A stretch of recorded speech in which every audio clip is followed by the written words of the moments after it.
बदतमीज, अंधा है क्या? Sir I am so sorry, मैं बस यहाँ एड्रेस पूछने आया था, मैं निकल रहा हूँ, सॉरी सर। दिनेश शिवाय को पहचान ना ले इसलिए वो जल्दी वहां से निकल गया। तभी दिनेश जी की नजर वहां रखे पेन पर पड़ी। पेन पे बने उस एस को देख के उनके पैरों तले जमीन खिसक गई। ये पेन, ये इस आदमी का पेन है।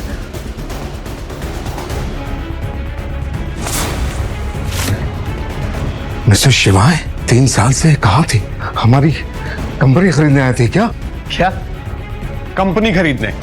उस आदमी को देख के आपको ऐसा लगता है कि वो एक समोसा भी खरीद सकता है? द रियलिटी इज कि वो मेरी फ्रेंड नंदिनी का हस्बैंड है। कोई काम वाम नहीं है उसके पास, तो मैंने सोचा उसे कुछ काम दे दूं। तो आपने उसको डांट दिया तो वो चला गया यहाँ से। तुम्हारा दिमाग खराब हो गया यश। इस पेन को देख रहे हो, इस निशान को देख रहे हो? ये निशान उन्हीं लोगों का होता है जिनके पास। कुछ कहते कहते दिनेश जी रुक गए, मगर ये सब सुनकर अब यश की भी हालत खराब हो गई। उसने अपने चाचा के चेहरे पर ऐसा डर पहली बार देखा था। सर आप किसकी बात कर रहे हैं? आप शिवाय को क्या समझ रहे हैं? मैडम, क्या आप सचमुच नहीं जानते कि आपके हस्बैंड कौन है? मैं समझ नहीं पा रहा हूँ कि मैं आपको ये बात बताऊं भी या नहीं। इसका मतलब शिवाय सर उज्जैन में है, कुछ बड़ा होने जा रहा है। मुझे अपनी टीम को अलर्ट करना पड़ेगा। मैडम, ये लीजिए शिवाय सर का पेन। दिनेश जी की बातें सुनकर नंदिनी की हालत खराब हो गई। आखिर मतलब क्या है इन सब बातों का? कौन है ये शिवाय? दिनेश अंकल तो एक्स आर्मी में हैं, वो उससे क्यों डर रहे हैं? नंदिनी घबराई हुई वहां से घर पहुंची और गुस्से से बोली, शिवाय कौन हो तुम? मैं तुम्हारा पति शिवाय महेश्वरी। बकवास बंद करो। ये पेन और इस पर बना ये निशान, क्या मतलब है इसका? तुम्हारे वहां से जाने के बाद इस पेन और इस निशान को देखकर दिनेश जी पसीना पसीना हो गए। हो कौन तुम, बताओ मुझे। ये पेन तो मुझे वो बंदर छाप धंत-मंजन के साथ फ्री में मिला था। ये तो मैंने यूज भी आज पहली बार किया है।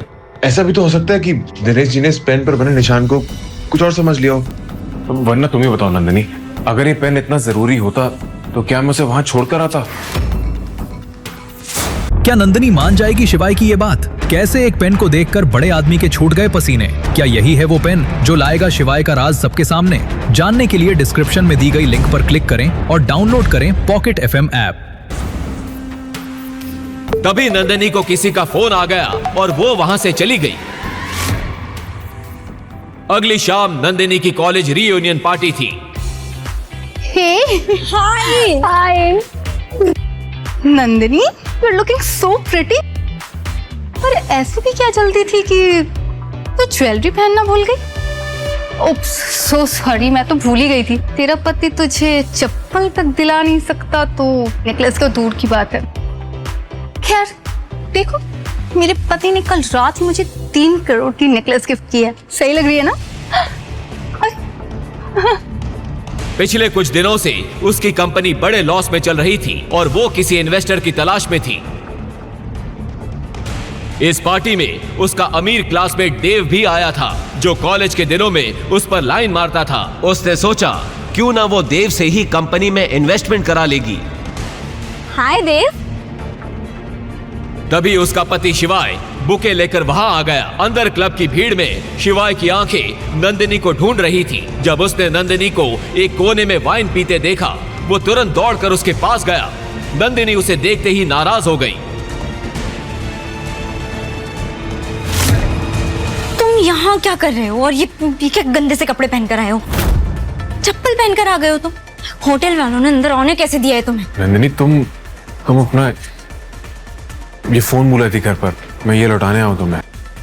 और ये बुके क्या है सब कुछ? तुम शायद भूल रही हो कि आज हमारी शादी की 3री सालगिरह है, इसलिए आज मैं तुम्हें अपने बारे में कुछ बताने आया हूं।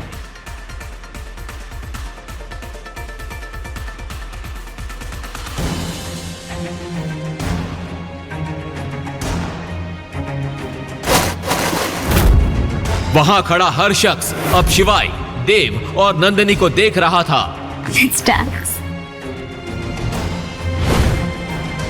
नंदिनी, बस एक बार मेरी बात सुन लो, मैं तुम्हें सारा सच बता दूंगा। ये फूल देख रहे हो? तुम्हारी औकात इन फूलों की तरह है मेरी जिंदगी में। निकल जाओ यहाँ से, दफा हो जाओ। नंदिनी चलो मेरे साथ। अरे क्या बवाल कर रखा है यार। नंदिनी बेबी रिलैक्स, तुम्हारा पति नकार है, मैं नहीं। बोलो कितना पैसा चाहिए, 1 करोड़, 2 करोड़ या 10 करोड़? देव, तुम मेरी मदद करोगे? ऑफ कोर्स करूंगा, आफ्टर ऑल तुम मेरी दोस्त जो हो। लेकिन मेरी एक शर्त है, 2 करोड़ के लिए तुम्हें पूरी शाम मेरी गोद में बैठना होगा। 10 करोड़ के लिए तुम्हें अपनी एक रात मेरे नाम करनी होगी। बोलो मंजूर है?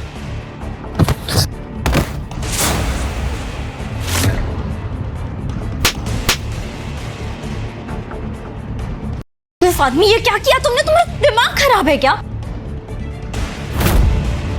ये बेचारा मेरी मदद कर रहा था। अभी क्या, अभी माफी मांगो, माफी मांगो। माफी? मेरी चप्पल भी उससे माफी नहीं मांगी नंदिनी। तुम चलो मेरे साथ। यहाँ कौन है शिवाय महेश्वरी?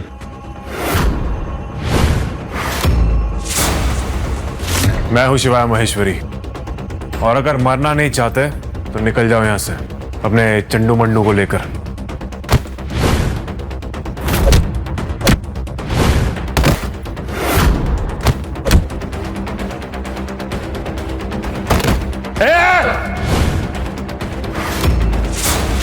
बंद करो ये बच्चों का खेल, एक नहीं एक साथ सबके सब। महाकाल की सौगंध, तुम में से आज कोई भी अपने पैरों पर वापस नहीं जाएगा। आओ।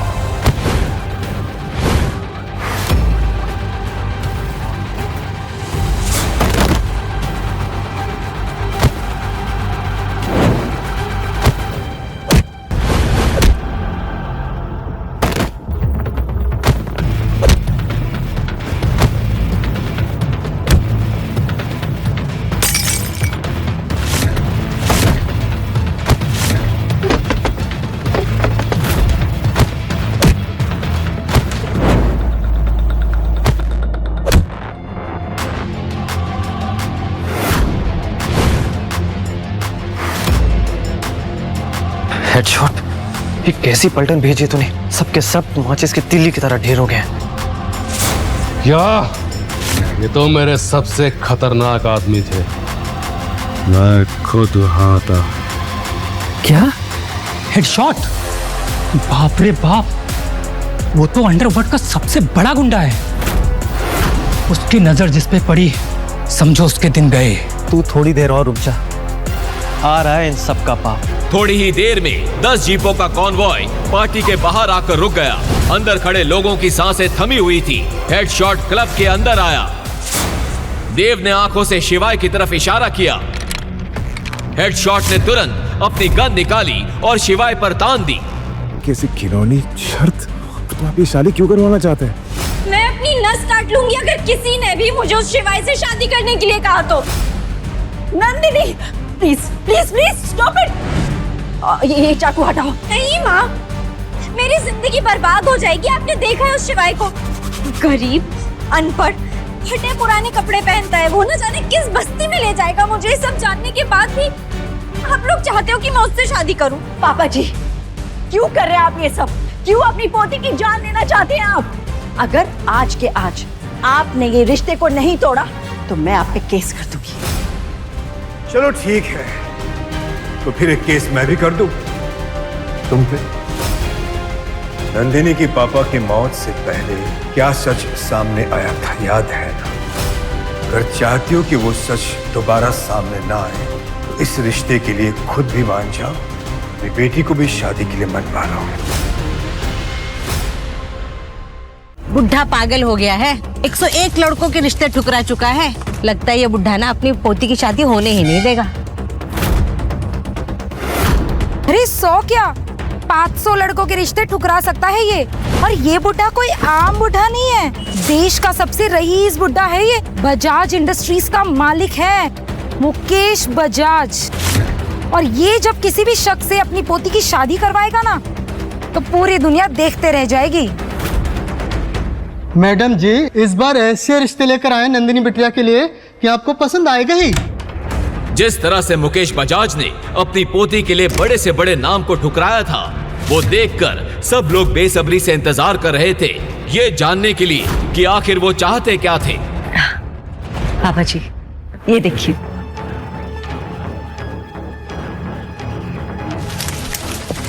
ये ऐसे लड़के ढूंढ के लाए हो मेरी पोती के लिए। Get out! पापा जी, क्या आप मेरी बेटी को जिंदगी भर कवारी रखना चाहते हैं? इतने सारे रिश्ते आ रहे हैं, आप सबको मना क्यों कर रहे हैं? What's the problem? इनमें से कोई भी हमारी नंदिनी के लायक नहीं था। जब नंदिनी के लायक कोई लड़का मिल जाएगा तब करवा देंगे उसकी शादी। अच्छा, लायक नहीं है? यश मल्होत्रा, मल्होत्रा इंडस्ट्रीज का इकलौता वारिस। उसके पहले जो लड़का आया था वो अगले ही महीने क्रिकेट टीम का कैप्टन बनने वाला है, और उसके पहले जो आया था वो लड़का हमारे प्रधानमंत्री का भतीजा था।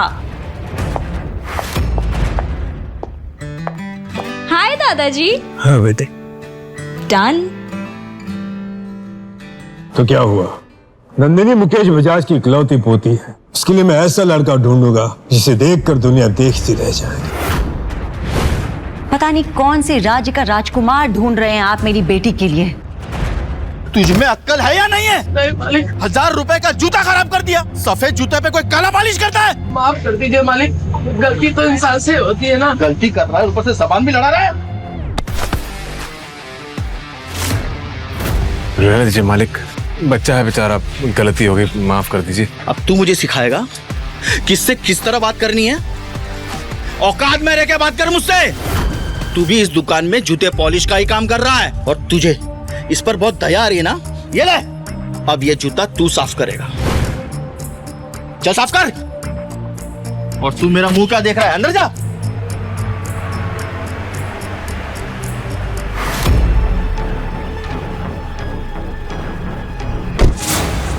मुकेश जी, आप यहाँ क्या सेवा कर सकता हूँ? मिस्टर शिवाय, मैं मुकेश बजाज, शहर की सबसे बड़ी कंस्ट्रक्शन कंपनी बजाज कंस्ट्रक्शन का मालिक। आप प्लीज मेरी पोती नंदिनी से शादी कर लीजिए। जी, मगर आप ऐसा क्यों करना चाहते हैं? और आपकी पोती मुझ जैसे बूट पॉलिश वाले से शादी क्यों करेगी? मैं सबके सामने ये सब नहीं बता सकता। अब प्लीज मेरे साथ में आइए। शिवाय, मुझे पता है कि असल में तुम कौन हो, और ऐसे फुट पॉलिश वाले बनकर क्यों रहते हो? क्या? लेकिन आपको ये सब, बाकी का सब कुछ इसमें लिखा हुआ है।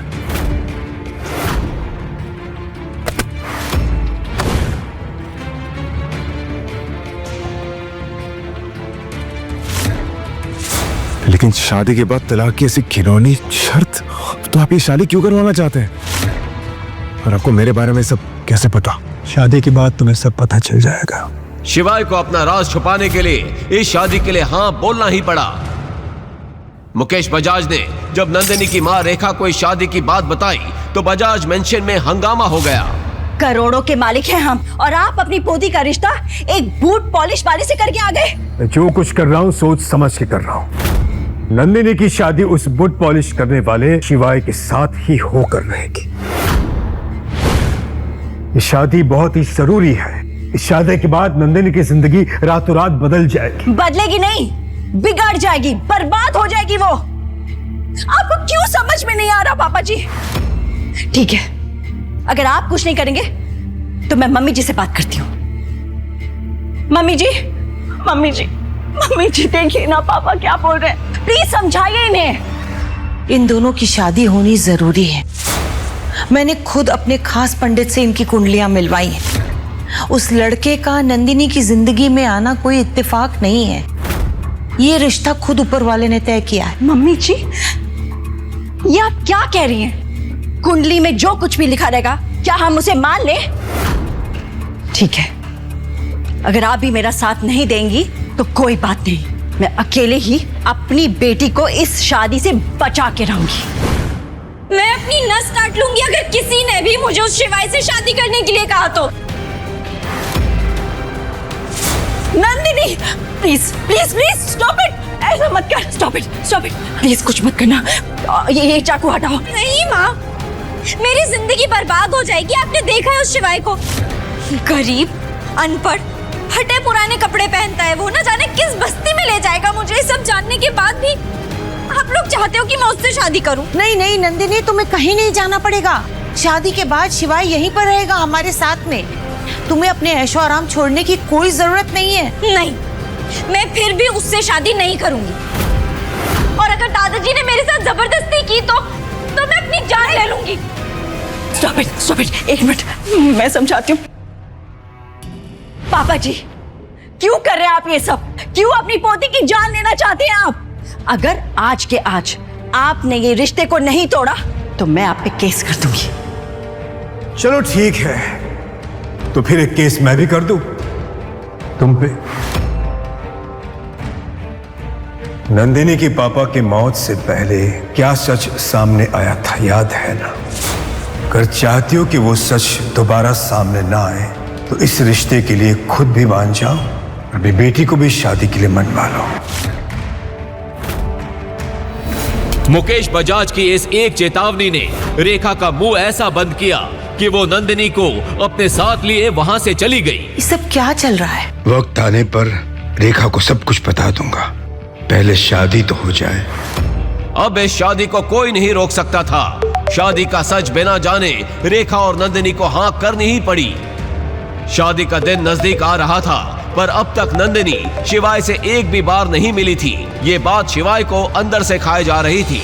कल हमारी शादी है, लेकिन हमारे बीच अब तक ठीक से बात तक नहीं हुई है। ना वो मेरे फोन का जवाब देती है, ना मेरे मैसेजेस का रिप्लाई करती है। ऐसे लगता है जैसे नंदिनी मुझे अपनाना ही नहीं चाहती है। एक बार शादी हो जाने दो, नंदिनी तुम्हें अपना लेगी। आप कहना क्या चाहते हैं? आपने तो कहा था कि नंदिनी ये शादी अपनी मर्जी से कर रही है, लेकिन आपकी बातें सुनने के बाद लग रहा है कि आप उसके साथ जबरदस्ती कर रहे हैं। जबरदस्ती कर रहा हूं तो क्या? ये मेरे और मेरी पोते के बीच का मामला है, तुम बीच में मत पड़ो। मुकेश जी, आप शायद भूल रहे हैं कि मुझे अपनाना आपके परिवार की मजबूरी होगी, लेकिन मैं मजबूर नहीं हूं। अच्छा, इतना एटीट्यूड? ठीक है, तोड़ दो शादी, लेकिन फिर मैं भी लोगों को बता दूंगा कि तुम बुट पॉलिश करने वाले नहीं हो, पर असल में तुम कोई और ही हो। मुकेश बजाज ने ऐसा जाल बुना था कि कोई भी उससे बच नहीं पाया था। और अगले दिन ना चाहते हुए भी बजाज परिवार की इकलौती बेटी की शादी बूट पॉलिश करने वाले शिवाय से हो ही गई।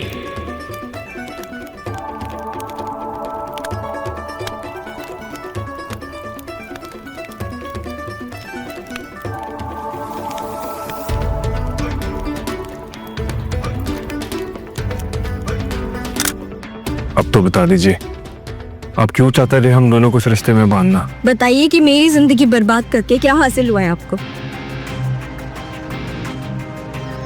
बेटा, इस शादी मैंने इसलिए करवाई क्योंकि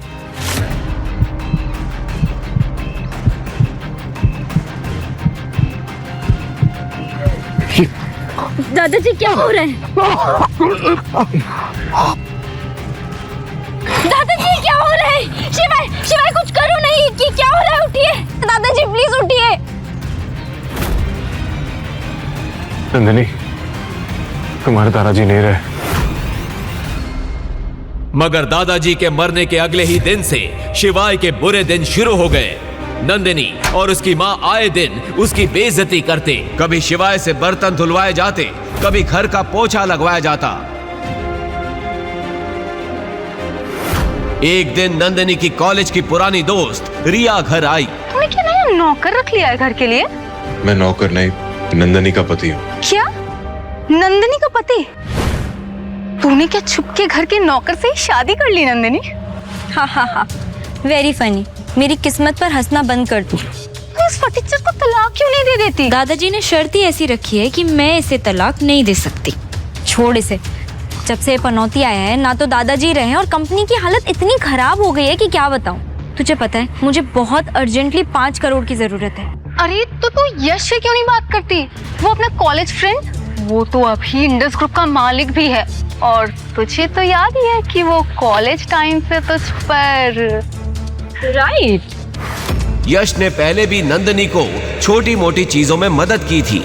खास बात यह थी कि नंदिनी जानती थी कि यश इन मददों के बहाने उस पर डोरे डाल रहा है और उस पर बुरी नियत रखता है। मगर वो इन सब बातों को इग्नोर करके भी उससे हेल्प लेती रही, क्योंकि उसे अपने करियर में आगे बढ़ना था। ऐसे में जब नंदिनी की मीटिंग यश के साथ फिक्स हुई तो शिवाय उसकी कार ड्राइव करके उसे ऑफिस तक ले आया। हेलो नंदिनी,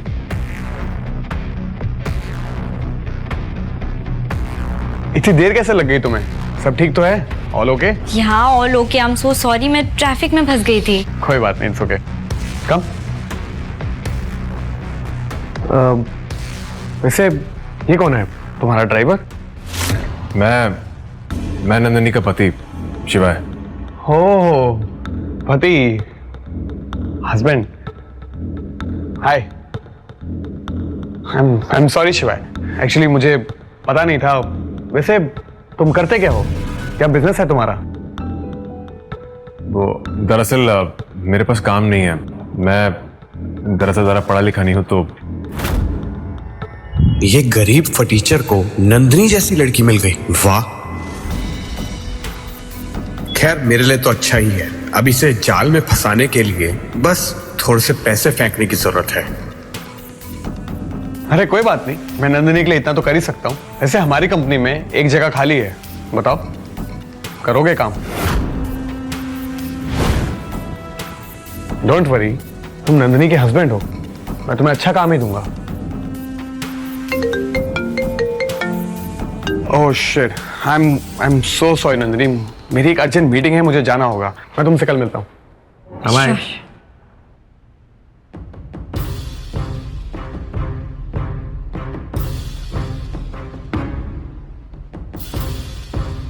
क्या जरूरत थी बताने की कि तुम मेरे पति हो? और तुमने ये भी बता दिया कि तुम्हारे पास कोई जॉब नहीं है। ये सब बताया तो बताया, जब वो तुम्हें जॉब ऑफर कर रहा था तो हाँ क्यों नहीं बोल रहे थे? कब तक तुम्हें ऐसे बैठाकर खिलाऊंगी मैं? नंदिनी, मुझे इस यश की नजर कुछ ठीक नहीं लग रही है। वो तुम्हारी कंपनी को बचाने के लिए पैसे नहीं दे रहा है, वो तुम्हें इसलिए पैसे दे रहा है क्योंकि उसकी बुरी नजर है तुम पर। Shut up. तुम्हें पता भी है एक कंपनी को चलाने के लिए क्या कुछ करना पड़ता है। ऐसे निठल्लों जैसे बहाने मत बनाओ तुम। पता नहीं क्या सोचकर दादाजी ने तुम्हें मेरे सर पर सवार कर दिया है और खुद स्वर्ग से धार गए। नंदिनी देखो, ऐसी बात नहीं है। देखो, मुझे 5 करोड़ चाहिए और अगर नहीं मिले तो मुझे तुम्हारी तरह बर्तन धोने पड़ेंगे, जो मैं नहीं करने वाली। तो बेहतर यही होगा कि तुम यश का जॉब ऑफर एक्सेप्ट कर लो। पता है, अगर दादाजी की शर्त नहीं होती ना तो कब का तलाक दे चुकी होती मैं तुम्हें। ठीक है नंदिनी, मुझे तुम्हारा ऑफर मंजूर है, करूंगा मैं नौकरी। गुड। हिलना मत, मेरा नाम हेडशॉट है और आज तक मेरा निशाना कभी नहीं चूका। तुम सब लोग अपनी पार्टी एंजॉय करो, इसको तो मैं अपने ठिकाने पे ले जाके निपटाऊंगा। और अगर इसकी एक एक हड्डी नहीं तोड़ी तो कहना। अभी कुछ देर पहले ही गुंडों से लड़ने वाला शिवाय वहीं जम गया। हेडशॉट के आदमियों ने शिवाय को पकड़ लिया और वहां से ले गए। नंदिनी और देव भी उनके पीछे निकल गए। शिवाय हेडशॉट की कार के पीछे डिक्की में बंधा पड़ा था। गाड़ी एक सुनसान जंगल के बीच पहुंची।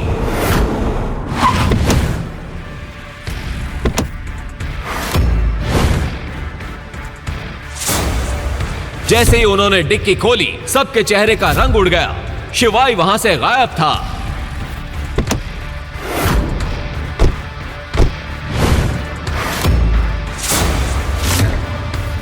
ये कैसे हो सकता है? गाड़ी तो कहीं रुकी भी नहीं है। चलती हुई गाड़ी से बंधा हुआ आदमी भाग कैसे सकता है? तभी हेडशॉट की नजर वहां पड़े एक पेन पर गई। उसे देखते ही उसके चेहरे का रंग सफेद पड़ गया। ये पेन उसका है क्या? हाँ, वो भिकमंगा इसी से पेपर साइन करता है। तुम लोग जानते भी नहीं हो कि तुम लोगों ने क्या किया है। तुम लोगों ने तो मुझे मरवा ही दिया। मेरा सारा का सारा धंधा खत्म हो जाएगा। अगर तुम भी अपनी जान बचाना चाहते हो तो जल्दी से जल्दी कहीं जाकर छुप जाओ, क्योंकि अब तुम लोग भी नहीं बचने वाले हो। अवंतिका को यहां से इज्जत के साथ बाहर ले जाओ और गाड़ी में बिठाओ, शिवाय ने हेडशॉट से कहा। हेडशॉट ने तुरंत अवंतिका को बाहर गाड़ी में बैठाया और भागते हुए शिवाय के सामने वापस आ गया।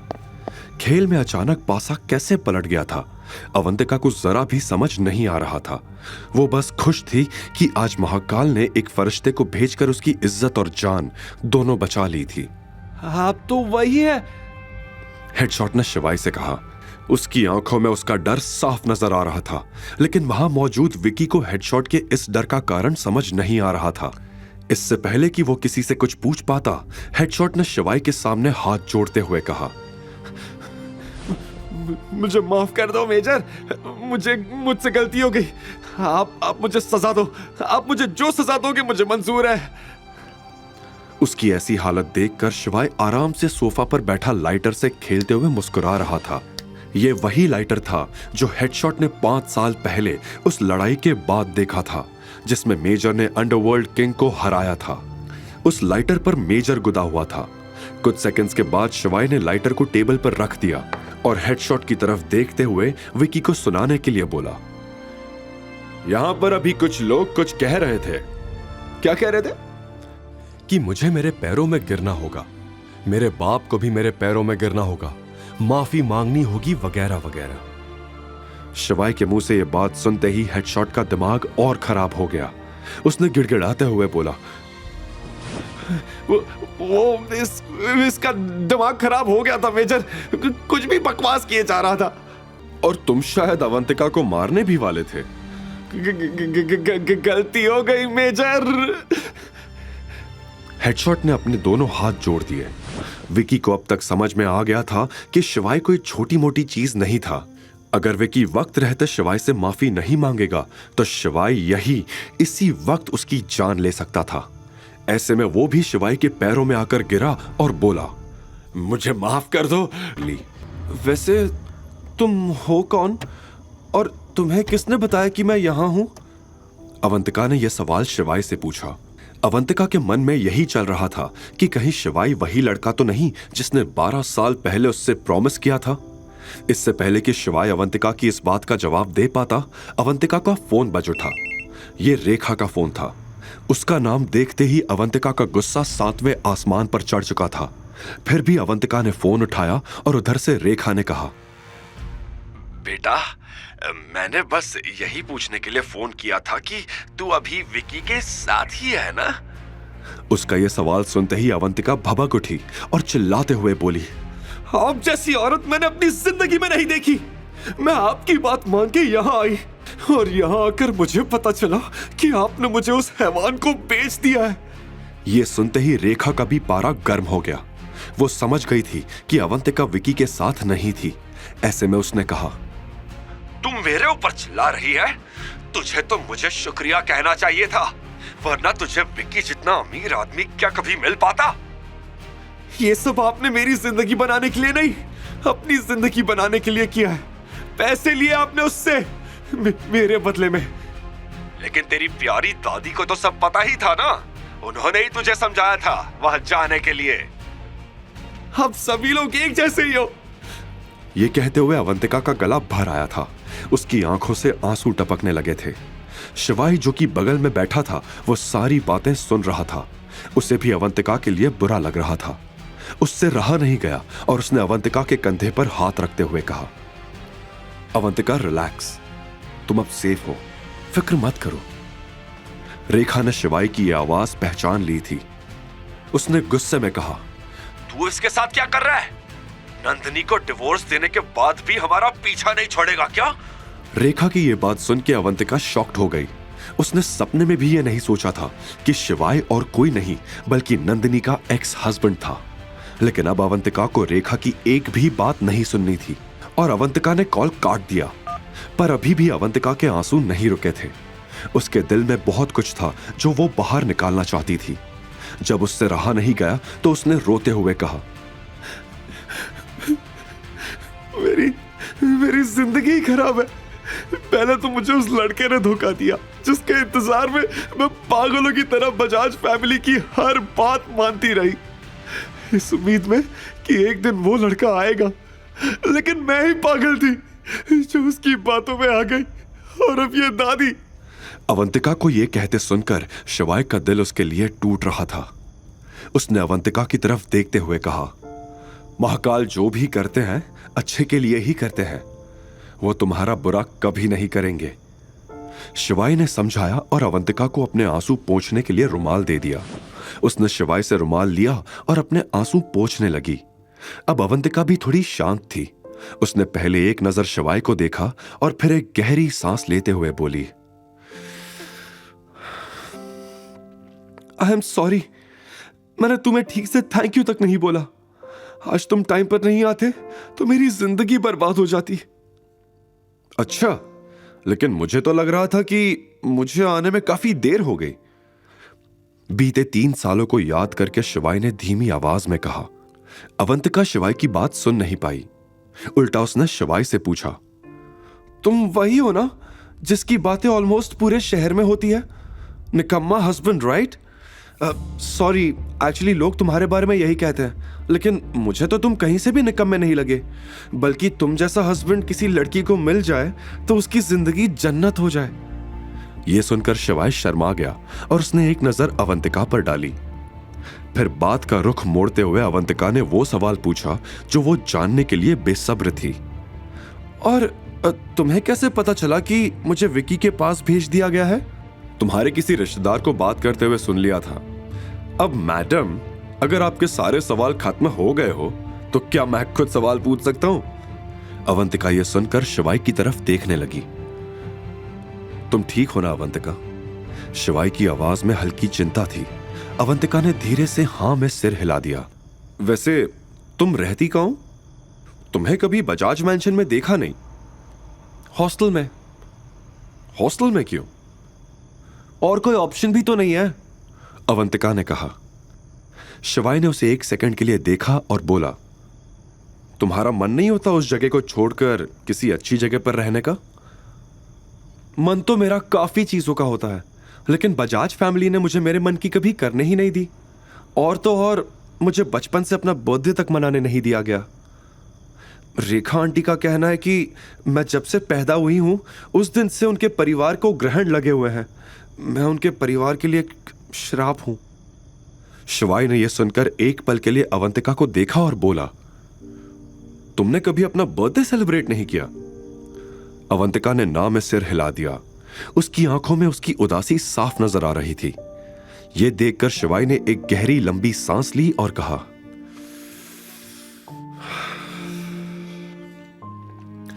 अब तुम्हारे साथ कभी कुछ गलत नहीं होगा। शिवाय ने मन ही मन अवंतिका से वादा करते हुए कहा। कुछ देर के बाद दोनों अवंतिका के हॉस्टल पहुंच चुके थे। जब अवंतिका शिवाय को सी ऑफ करके हॉस्टल के गेट पर पहुंची तो गेट पे वार्डन ने अवंतिका को रोका और डांटते हुए बोली, कितनी बार बोला है कि टाइम पर नहीं आई तो सारी रात बाहर रहना पड़ेगा? सॉरी, कल से नहीं होगा, अवंतिका ने सिर नीचे करके कहा। वार्डन ने गेट पर खड़ी शिवाय की गाड़ी देखी और फिर अवंतिका की तरफ देखते हुए कहा, चल अब अंदर जा, और आज के बाद मुझे मेरे हॉस्टल के आसपास ये बॉयफ्रेंड का नाटक नहीं चाहिए। कार में बैठे शिवाय को ये सारी आवाजें सुनाई दे रही थी। वो वार्डन की ये बातें सुन तिलमिला गया। फिर सोचने लगा कि वो अब अवंतिका की जिंदगी में कुछ गलत नहीं होने देगा। जिस लड़की का उसने इतने सालों से इंतजार किया, आज शिवाय को वो मिल चुकी थी। तुरंत शिवाय ने अपना फोन निकाला और एक कॉल मिलाया। दिनेश जी, इंदौर का सबसे शानदार होटल बुक करिए। ओके सर, किस डेट और किस ओकेजन के लिए? 28 दिसंबर, बर्थडे सेलिब्रेशन। डन सर, समझ गया मैं। अच्छा सुनो, एक और काम है तुम्हारे लिए। शिवाय ने दिनेश को कुछ इंस्ट्रक्शंस दिए और कॉल कट होते ही शिवाय सोचने लगा, अवंतिका के साथ अच्छा नहीं हुआ। बजाज फैमिली को तो अब मैं दिखाऊंगा। अगले दिन सुबह नंदिनी की मां रेखा का फोन बजा। उसने फोन रिसीव किया तो पता चला कि यह इंडस ग्रुप के एक सेक्रेटरी का कॉल था। गुड मॉर्निंग मिसेस बजाज, मैंने ये बताने के लिए कॉल किया है कि आपको आपकी बेटी की बर्थडे पार्टी की बिल्कुल फिक्र करने की जरूरत नहीं है। मिस्टर दिनेश सब खर्चा संभाल लेंगे और मिस बजाज के लिए एक सरप्राइज भी प्लान किया है हमने। क्या? मिस्टर दिनेश, इंडस ग्रुप के जनरल मैनेजर, मेरी बेटी के लिए? Okay, thank you. Yes ma'am. Rekha ने जैसे ही कॉल काटा वैसे ही वो खुशी से झूम उठी कि तभी रेखा के फोन पर एक न्यूज हेडलाइन की तरह नोटिफिकेशन आई। इंडस ग्रुप ने पूरे प्लाजा होटल को मिस बजाज की बर्थडे पार्टी के लिए किया बुक। साल का सबसे महंगा सेलिब्रेशन। ये न्यूज देखकर रेखा की खुशी का ठिकाना नहीं रहा। उसने सोच लिया था कि अब बजाज फैमिली की किस्मत बदलने वाली थी। अपनी खुशी को जाहिर करने के लिए वो दौड़कर नंदिनी के रूम में गई। सोती ही रहेगी क्या? ये देख। रेखा ने नंदिनी को जोर से हिलाया क्या यार मम्मी, कभी तो सपना पूरा करने दो। सपने में प्लाजा होटल में मेरा बर्थडे सेलिब्रेट हो रहा था। आंखें मसलते हुए नंदिनी ने कहा, अगर मैं कहूं कि तेरा सपना पूरा हो गया तो फिर? रेखा ने पूरी बत्तीसी निकालकर हंसते हुए कहा, वो कैसे मॉम? तुझे पता है, अभी इंडस ग्रुप के जनरल मैनेजर मिस्टर दिनेश के सेक्रेटरी का कॉल आया था। वो कह रहा था कि मिस्टर दिनेश ने मिस बजाज यानी तेरे बर्थडे के लिए पूरा प्लाजा होटल बुक किया है। ये देख लेटेस्ट न्यूज। नंदिनी इतनी एक्साइटेड थी कि उसने रेखा से फोन छीनकर ये न्यूज पढ़ी और फिर बेड पे खड़ी होकर डांस करने लगी। Oh my God, oh my God, oh my God, mom! This is the best day of my life. देख ले बेटा, वो मनहूस शिवाय तेरी जिंदगी से गया और हमारी जिंदगी में सिर्फ खुशियां ही खुशियां आ गई। नंदिनी और रेखा की जिंदगी में ये खुशियां कितने दिन टिकने वाली थी? शिवाय किस तरह से बजाज फैमिली से बदला लेगा और इतने वक्त बाद शिवाय को मिली खुशियां क्या बरकरार रह पाए? सुबह सुबह हॉस्टल के बाहर शिवाय कैब में अवंतिका का इंतजार कर रहा था। अवंतिका हॉस्टल से बाहर निकली और ये देखकर चौंक गई कि वहां शिवाय खड़ा था। चलो मेरे साथ। लेकिन कहां? अवंतिका ने असमंजस में पूछा। क्या मुझ पर ट्रस्ट नहीं? शिवाय ने मुस्कुराते हुए कार का दरवाजा खोला। अवंतिका भी खुशी खुशी कार में बैठ गई। मैंने तुम्हारे लिए एक सरप्राइज प्लान किया है, शिवाय ने कहा। कल रात के बाद अवंतिका भी शिवाय पर भरोसा करने लगी थी, क्योंकि शिवाय ने उसे इतनी बड़ी मुसीबत से बाहर निकाला था। बिना किसी सवाल के वो चुपचाप गाड़ी में बैठ गई और गाड़ी चल पड़ी। तकरीबन आधे घंटे में वो दोनों इंदौर शहर के सबसे पॉश एरिया निपानिया पहुंच गए, जहां एक से बढ़कर एक ऐसी इमारतें थी जिन्हें देखकर आंखें खुली की खुली रह जाए। अवंतिका भी ये देखकर एक पल के लिए दंग रह गई। फिर उसने शिवाय से पूछा, तुम मुझे यहां क्यों लाए हो? ये तो हाई एंड रेजिडेंशियल एरिया है। घर लेना तो दूर की बात है, मैं यहां का किराया भी अफोर्ड नहीं कर सकती। तुम ज्यादा मत सोचो और चलो मेरे साथ, शिवाय ने प्यार से मुस्कुराते हुए कहा। अवंतिका ने फिर शिवाय को टोकते हुए कहा, क्या तुम यहां मेरी नौकरी लगवाओगे? मैंने सुना है यहां पैसे तो अच्छे मिलते हैं, पर मेरी क्वालिफिकेशन इतनी नहीं है कि मुझे यहां नौकरी मिल सके। तुम समझ रहे हो ना? अवंतिका की इतनी दिल दहला देने वाली बातों का वो क्या जवाब दे, ये शिवाय समझ नहीं पा रहा था। उसने गहरी सांस लेकर कहा,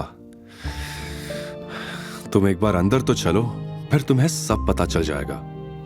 इतने सालों तक जिल्लत भरी जिंदगी जीने के बाद अवंतिका को अच्छी चीजों की बिल्कुल भी उम्मीद नहीं थी। इसी वजह से ये बात उसकी सोच से भी परे थी कि आज शिवाय उसके लिए यहां घर खरीदेगा। वो दोनों अंदर गए। आगे अवंतिका चल रही थी और पीछे पीछे शिवाय। अवंतिका को देखते ही सेल्स वुमेन खुश हो गई। आज अवंतिका ने हल्के गुलाबी रंग की कुर्ती पहनी थी। उसके बाल हवा में लहराते हुए उसके चेहरे को छू रहे थे। कल तक उसकी आंखों में जो डर था वो आज एक अलग चमक में बदल चुका था। सेल्स वुमेन ने खुद से कहा, फाइनली आज एक अच्छा घर बिक जाएगा, मेरे कमीशन का इंतजाम हो जाएगा। लेकिन जैसे ही उसने अवंतिका के पीछे देखा, उसके चेहरे का रंग उड़ गया। उसे लगा था कि लड़की इतनी सुंदर लग रही है तो साथ में आने वाला आदमी भी अमीर होगा। लेकिन शिवाय की हालत देखते ही वो समझ गई कि ये बस दूर से घर देखने आए थे, खरीदने नहीं, क्योंकि इतने महंगे घर खरीदने की औकात उनकी लग नहीं रही थी। हेलो मैम, हेलो सर, क्या आप यहाँ घर देखने आए हैं? आई थिंक आप गलत जगह पर आ गए हैं। यहाँ के मकान बहुत महंगे हैं। आप प्लीज किसी सस्ते एरिया में जाकर विजिट कीजिए। Thank you. ये कहकर सेल्स वुमेन जाने के लिए मुड़ने लगी। अवंतिका का सिर शर्म से झुक गया। तभी शिवाय ने सेल्स वुमेन को रोकते हुए कहा, मैडम, मुझे इस एरिया का सबसे महंगा विला दिखाइए। यह सुनते ही वहां खड़ा हर शख्स दंग रह गया और शिवाय को घूर कर देखने लगा।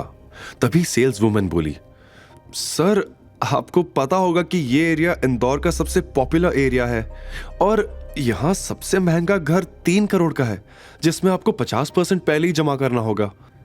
सेल्स वुमेन की यह बात सुनते ही शिवाय ने कहा, तो क्या, जो भी है मैं खरीदूंगा, मुझे घर दिखाओ। मुंह बनाते हुए सेल्स वुमेन ने शिवाय को देखा और बोला, सर, आप पक्का घर लेना चाहते हैं ना? क्योंकि हम बहुत कम लोगों को यहां एंटरटेन करते हैं। लेकिन शिवाय ने बिना डरे कहा, आपको लगता है हम यहाँ टाइम पास करने आए हैं? आप हमें दिखा दो, हम अभी ले लेंगे। अब सेल्स वुमेन को गुस्सा आ रहा था। उसने इतना जिद्दी इंसान आज तक नहीं देखा था। वो सोचने लगी कि क्या बहाना बनाकर शिवाय को ऑफिस से बाहर निकाले, और ये चीज अवंतिका ने उसकी आंखों में देख ली थी। उसने भी झिझकते हुए शिवाय के कान में कहा, अभी यहां से चलते हैं शिवाय, वरना ये लोग हमें धक्के मारकर यहां से निकाल देंगे। आगे की कहानी जानने के लिए देखिए अगला एपिसोड सिर्फ पॉकेट एफएम के यूट्यूब चैनल पर। और शिवाय एक विनाशक के सारे एपिसोड्स को सुनने के लिए डिस्क्रिप्शन में दी लिंक से डाउनलोड करें पॉकेट एफएम ऐप। अवंतिका तो सच से काफी दूर थी। शिवाय ने उसे बस एक नजर देखा और वो कुछ कहने ही जा रहा था कि उसी समय पीछे से एक तेज चिल्लाने की आवाज आई। मैंने बाहर लोगों को बात करते हुए सुना है कि यहाँ कोई पागल घर खरीदने आया है। शिवाय ने पीछे मुड़कर देखा तो सामने रेखा नंदिनी के साथ खड़ी थी। नंदिनी और रेखा पास की ही एक शॉप में नंदिनी की बर्थडे ड्रेस खरीदने आई थी। लेकिन मुझे बिल्कुल भी उम्मीद नहीं थी कि मेरी बेटी को तलाक देने के बाद मेरा निकम्मा दामाद अचानक इतना अमीर बन जाएगा कि करोड़ों की प्रॉपर्टी खरीद सकेगा। आसपास के लोग भी अब शिवाय को नीची नजरों से देखने लगे थे, लेकिन यह बात अवंतिका से बर्दाश्त नहीं हुई। हालांकि वह शिवाय से कल ही मिली थी, पर इतनी सी मुलाकात में ही उसे यह मालूम हो गया था कि शिवाय एक नेकदिल इंसान है। इसी वजह से उसने दांत पीसते हुए रेखा को जवाब दिया, तमीज से बात करो, अब ये तुम्हारी बेटी का पति नहीं है। अवंतिका को अपने बचाव में बोलते देख शिवाय का दिल भर आया, और शायद ये पिछले 3 साल में पहली बार हुआ था कि कोई उसके लिए भी सोचने लगा था। वो बहुत प्यार से अवंतिका को देखने लगा। ओहो, देखो तो ये भी है। अगर तुम बोलती नहीं तो मुझे पता ही नहीं चलता कि तुम भी यहाँ हो। तुम दोनों एक साथ, ये कब हुआ? लो देख लो सब इस बेशरम को। मेरी बेटी के तलाकशुदा पति के साथ अब ये गुलछर्रे उड़ा रही है। बगल में खड़ी नंदिनी भी चिल्ला पड़ी, माँ बेटी एक जैसी ही निकली। इसकी माँ ने मेरे पापा को फंसाया था और इसने मेरे पति को फंसा लिया। अपनी मां के बारे में सुनते ही अवंतिका का चेहरा उतर गया। उसकी आंखों में आंसू आ गए। शिवाय ने अवंतिका के आंसू देखकर तुरंत कहा, नंदिनी, पहले तो मैं तुम्हारा हस्बैंड नहीं, एक्स हस्बैंड हूं। और अवंतिका तुम्हारी जैसी नहीं है जो लड़कों के पीछे पैसों के लिए भागे। मुझे तो तुम मां बेटी की हरकतों से लगता है कि अवंतिका की मां नहीं, बल्कि आप दोनों बेशर्म हो। शिवाय को भी अपना फेवर लेते देख अवंतिका ने पहली बार एक अलग सा कॉन्फिडेंस महसूस किया। उसे ऐसा लगा मानो अब उसे किसी का डर नहीं, और अब वो शिवाय के साथ पूरी दुनिया जीत सकती थी। अच्छा, तो अब ये 2 कौड़ी की लड़की तुम्हारे लिए इतनी जरूरी हो गई कि तुम हमसे लड़ रहे हो? यह सुनते ही शिवाय को बहुत गुस्सा आया, लेकिन अवंतिका के कोमल हाथों ने उसे रोक लिया। आज शायद अगर अवंतिका उसे नहीं रोकती तो वो सारी हदें पार कर देता। How impressive! अच्छा हुआ मैंने तुम्हें डिवोर्स दे दिया। तुम्हारे जाते ही इंडस ग्रुप के जनरल मैनेजर ने इंदौर का सबसे महंगा होटल मेरे बर्थडे के लिए बुक किया है। अब समझे तुम कितने मनहूस थे मेरे लिए। ये कहते हुए नंदिनी और रेखा जोर जोर से हंसने लगी। अगल बगल खड़े लोग नंदिनी को घूरने लगे। ये खबर फ्रंट पेज पर थी, इसलिए सब जानते थे कि इंडस ग्रुप ने पूरा प्लाजा होटल मिस बजाज की बर्थडे पार्टी के लिए बुक किया है। पर वो लड़की नंदिनी थी, ये देखने के बाद वहां खुसुर फुसुर होने लगी। क्या कहा तुमने? इंडस ग्रुप के मैनेजर ने होटल बुक किया है, वो भी नंदिनी तुम्हारे लिए? नहीं तो क्या अवंतिका के लिए किया है? नंदिनी चिल्लाकर बोली। शिवाय ने दिनेश को अवंतिका के लिए प्लाजा होटल बुक करने के लिए कहा था, जो हो भी गया था। लेकिन शिवाय ने दिनेश से यह भी कहा था कि ऐसा कंफ्यूजन पैदा करे जिससे नंदिनी और रेखा को लगे कि यह पार्टी नंदिनी के लिए रखी गई है। शिवाय इस वक्त अपनी आइडेंटिटी रिवील नहीं करना चाहता था। वो बस सही मौके का इंतजार कर रहा था, और इसके लिए अवंतिका की बर्थडे पार्टी से अच्छा मौका और कोई हो ही नहीं सकता। अवंतिका, चलो यहां से। मुझे नहीं लगता इनके पास कोई अच्छा घर होगा भी। हम कहीं और देखते हैं। शिवाय इतना बोलकर अवंतिका के साथ वहां से जाने लगा, लेकिन रेखा अब शिवाय को इतनी आसानी से जाने नहीं देना चाहती थी। इसलिए उसने टोकते हुए कहा, फटीचर आदमी, अगर मैं तुम्हें यहां घर खरीदने का मौका दे भी दूं तो भी तुम यहां कुछ नहीं ले पाओगे। और तुम कह रहे हो कि ये जगह बेकार है। अगर औकात है तो घर लेकर दिखाओ यहां। मैं शर्त लगाती हूं कि तुम एक दरवाजा भी नहीं खरीद पाओगे। इस समय वहां खड़ा हर शख्स शिवाय पर हंस रहा था। बगल में खड़ी सेल्स वुमन भी शिवाय को घूर रही थी कि तभी शिवाय ने रेखा की तरफ देखा। तुम्हें लगता है कि मैं अमीर होने का नाटक कर रहा हूं? शिवाय ने भौहें चढ़ाते हुए कहा। अगर नहीं कर रहे तो खरीद लो ना 3 करोड़ का मकान। रेखा भी चिढ़ते हुए बोली। शिवाय को अब बहुत गुस्सा आ रहा था। उसने अवंतिका का हाथ छोड़ा और तमतमाते हुए प्रॉपर्टी डीलिंग ऑफिस से बाहर निकलकर अपनी कार में जाकर बैठ गया। देखा, मुझे पता था ये फटीचर यही करेगा। डर और शर्मिंदगी से अवंतिका को भी यहीं छोड़ गया। ले देख ले अवंतिका, किस यूजलेस इंसान के साथ थी तू। अवंतिका भी समझ नहीं पा रही थी कि आखिर शिवाय उसे छोड़कर गाड़ी की तरफ क्यों चला गया। उसने सिर झुकाया और खुद भी ऑफिस से बाहर जाने लगी कि तभी शिवाय एक ब्रीफकेस के साथ उसके सामने आकर खड़ा हो गया। कहां जा रही हो अवंतिका? अपना नया घर नहीं खरीदोगी? इतना कहते ही उसने अवंतिका को एक छोटी सी स्माइल दी और वापस अंदर ले गया। फिर उसने सेल्स वुमन के सामने 3 करोड़ रुपए रख दिए। इस वक्त सबका मुंह खुला का खुला रह गया। आखिर इतने पैसे शिवाय के पास आए कहां से?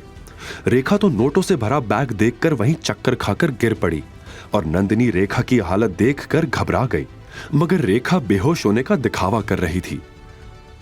मैं अभी के अभी पूरी पेमेंट कैश में करूंगा और तुम्हारा उसमें कोई कमीशन नहीं होगा। यह तुम्हारे लिए सबक है ताकि तुम आगे किसी से भी बदतमीजी करने से पहले 100 बार सोचो। शिवाय ने गुस्से से सेल्स वुमन से कहा। अवंतिका भी यह सारा मंजर देखकर चौंक गई। उसने पीछे से शिवाय की शर्ट की स्लीव्स कसकर पकड़ ली। शिवाय समझ गया था कि अवंतिका डरी हुई है, इसलिए उसने उसके हाथ पर अपना हाथ रखते हुए उसे फौरन शांत किया। नंदिनी वहीं खड़ी होकर यह सब देख रही थी। उसे बहुत जलन हो रही थी। तो मेरा शक सही निकला, तुम दोनों का अफेयर चल रहा है।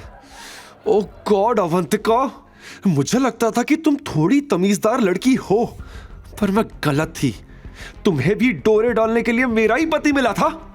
और शिवाय, डिवोर्स के समय मुझे तुम्हारे लिए बुरा लग रहा था। मैं तुम्हारी नौकरी लगवाना चाहती थी, पर तुम भी डिस्गस्टिंग निकले। अब मेरा मुंह मत देखो, आओ और मेरी मां को उठाओ। अगर यह पहले की बात होती तो शिवाय तुरंत दौड़कर रेखा को उठाता, लेकिन अब मामला बदल चुका था। शिवाय ने नंदिनी के कहने पर भी रेखा को इग्नोर कर दिया और रजिस्ट्री अवंतिका के नाम करवाने लगा। तभी वहां खुशी से भागते हुए मैनेजर आया और पूछने लगा कि किसने खरीदा वो मकान, जल्दी बताओ। सेल्स वुमन ने डरते हुए शिवाय की ओर इशारा किया। इन्होंने सर। लेकिन जैसे ही मैनेजर ने शिवाय की ओर देखा, वो बौखला गया और गुस्से से बोला, यह क्या मजाक है? इसकी हालत देखकर लगता भी है कि यह 3 करोड़ का मकान ले पाएगा। पक्का इसने ये पैसे चोरी किए हैं। जल्दी पुलिस को फोन लगाओ और इसे पकड़ कर रखो, ये कहीं जाने ना पाए। Call the police now. इतना सुनते ही अवंतिका के पैरों तले जमीन खिसक गई और बगल में खड़ा शिवाय भी शॉक्ड हो गया। अब क्या होगा शिवाय के साथ? क्या सच में उसे चोरी के इल्जाम में पुलिस ले जाएगी? अवंतिका कैसे बचाएगी शिवाय को इस मुसीबत? अब सही बोल रहे हैं, जरूर इसने ये सब कहीं से चोरी किया होगा, वरना कल तक तो ये हमारे टुकड़ों पर पलता था और एक ही दिन में इतने पैसे कहां से आ गए बताओ? मैनेजर की पुलिस को बुलाने की धमकी सुनकर रेखा झट से खड़ी हो गई और तुरंत आग में घी डालते हुए उसने ये कहा। यह बात सुनकर मैनेजर का शक यकीन में बदल गया। उसने शिवाय से पूछा, मैं फिर आपसे पूछ रहा हूं, क्या सच में ये सारे पैसे आपके हैं या नहीं? शिवाय को मैनेजर की यह बात बिल्कुल पसंद नहीं आई। उसने जवाब में कहा, अगर पैसे मैं लेकर आया हूं और मेरी ही कार से लाया हूं तो ये बिल्कुल मेरे ही है। और आप ये कैसे कह सकते हैं कि ये पैसे मेरे नहीं है? आप बिना जाने मुझ पर शक कैसे कर सकते हैं? रेखा ने अपनी बात से सभी के मन में शिवाय के खिलाफ शक भर दिया था। सभी की शक भरी नजरों की वजह से अवंतिका भी डर गई और उसने शिवाय का हाथ पकड़ लिया। अवंतिका का शिवाय के करीब आना नंदिनी को बिल्कुल पसंद नहीं आ रहा था। आपके पास इन पैसों का कोई रिकॉर्ड नहीं है और जैसा कि इन्होंने बोला उस हिसाब से आपके पास इतने पैसे होना नामुमकिन है। मैनेजर ने रेखा की तरफ इशारा करते हुए कहा। तभी बीच में रेखा कूद पड़ी और बोली, यह जरूर उन्हीं लोगों के पैसे होंगे जिन्होंने इसको घर तक लिफ्ट दी थी। तेरे दोस्त थे ना वो, तूने उनसे चोरी की। अब मैनेजर को रेखा की बातों पर यकीन हो चुका था, क्योंकि उसकी नजर में भी शिवाय एक मामूली आदमी ही लग रहा था जो इतने पैसे रखने के काबिल नहीं था। ऐसे में मैनेजर ने शिवाय को धमकी देते हुए कहा, अगर अब आपने हमें सच नहीं बताया तो मैं आपको चोरी के केस में अंदर करवा दूंगा। नहीं, ये पैसे इनके ही है, अवंतिका ने जोर देते हुए कहा। लेकिन रेखा ने उसकी बात को तुरंत काटा और बोली, तो खुद हमारे टुकड़ों पर पलती है और आज एक लड़का मिला तो भूल गई खुद की सच्चाई। इस बात का अवंतिका कोई जवाब नहीं दे पाई। इन सभी बातों के बीच मैनेजर किसी के साथ फोन पर बात करने चला गया। कुछ ही सेकंड्स के बाद वो वापस आया और बोला, मैंने पुलिस को बुला लिया है, कुछ ही देर में वो आ रही हैं। इसी बीच शिवाय ने अपना फोन निकालकर दिनेश को कॉल करना चाहा, लेकिन तभी उसे पता चला कि उसके फोन की बैटरी डेड थी। यह गलती नहीं करनी चाहिए थी तुम्हें, शिवाय ने मैनेजर से कहा। मैनेजर उसकी बात सुनकर बस मुस्कुरा रहा था। कुछ ही देर बाद पुलिस भी आ गई। पुलिस को देखकर अवंतिका घबरा गई। जैसे ही शिवाय को पुलिस ले जाने लगी, वैसे ही अवंतिका मैनेजर के पास दौड़ी। प्लीज, मैं आपके सामने हाथ जोड़ती हूं, शिवाय को बचा लीजिए प्लीज। शिवाय को यह देखकर गुस्सा आया। उसने दूर से चिल्लाया, नहीं अवंतिका, यहां किसी से मदद मांगने की जरूरत नहीं है, ये सब पछताएंगे, महाकाल की कसम पछताएंगे।